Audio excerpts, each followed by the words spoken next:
For the past 20 years, I live up at this village and we never faced this before. This is the worst ever come. Linda Young says that for the past 20 years, she's never seen this kind of flooding in her neighborhood in St. Matthew Village. The village experienced 10 hours of rain on Friday night. Those rains blew into her house and also caused the creek behind her house to swell over and flood her neighborhood. When she woke up on Saturday morning, her entire property was underwater. Water on the step. Right way up to the third step, the water me there. So when I come out this morning, I straight into the water. Telling you the truth. Gas tank dry, kitchen flooded water, no firewood. The firewood they wash out. No food upstairs. So right now, down all my sheet, everything wet up. Everything wet up. Bed, mattress, everything wet up in there. Oh, so the rain made it go inside your house? Inside. The zinc kind of not too good, so can't take it. And the heavy rains also overflowed over the banks of other waterways and caused flooding in other parts of the village, which displaced a couple families. Some of the flood waters also spilled out on the George Price Highway, which posed dangerous conditions for motorists. Chairlady Esperanza Ariasa was called out early in the morning for help. She says it's the first time she's seen this level of flooding in her village. I have 31 years here in St. Matthews and I have never seen this kind of flood here in St. Matthews.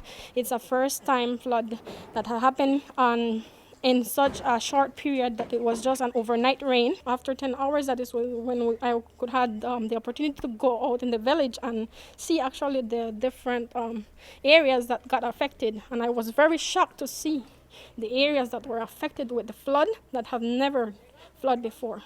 Do you know how many of your community members are affected right now? Well, it's with the rain, it's about say about 75% of the villagers that are affected, because basically it's even the people that live around the George Price Highway that never would be flooded.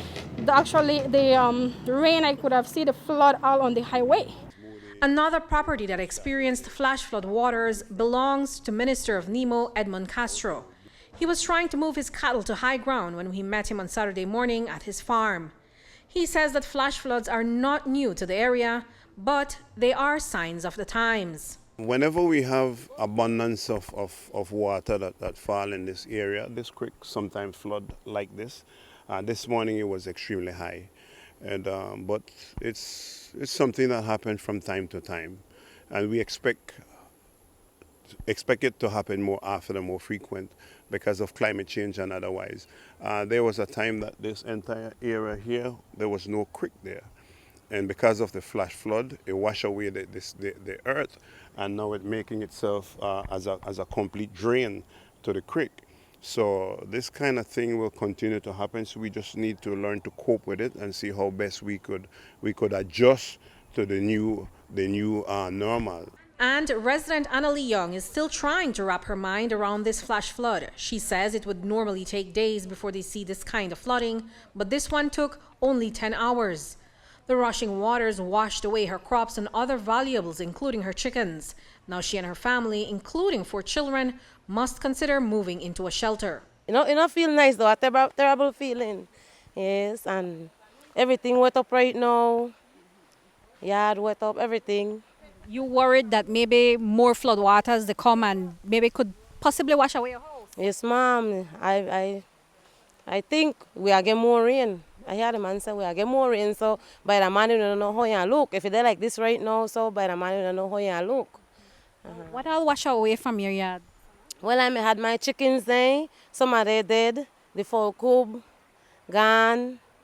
I got leaf plants and things I plant on me, do in the garden and everything gone. You have any concerns, Ms. Annalie, of going into a shelter, especially right now with this COVID-19?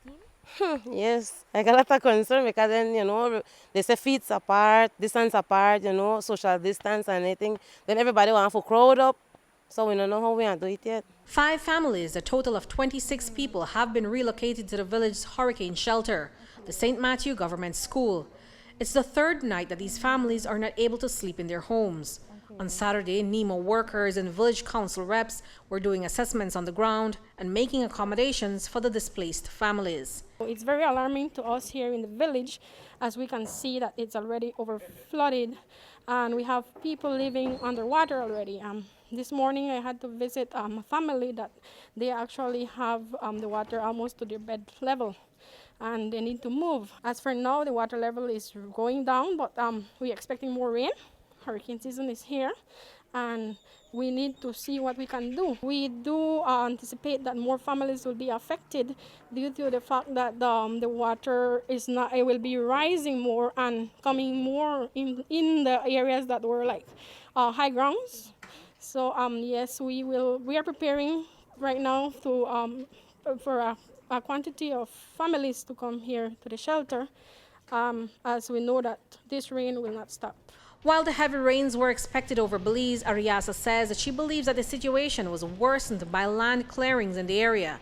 Here's how she explains it. As I was driving up the village this morning, I saw that the water is coming down from areas that have been cleared. So the cane field have been clearing. People that have the canes have been clearing land, and all these waters now are coming to the village, and areas that were not known to be flooded are now flooded. We believe that all this land filling and filling of the creeks that were back there that actually took out the water from the village now the water are diverting back into the village. Reporting for News 5, I'm Andrea Polanco.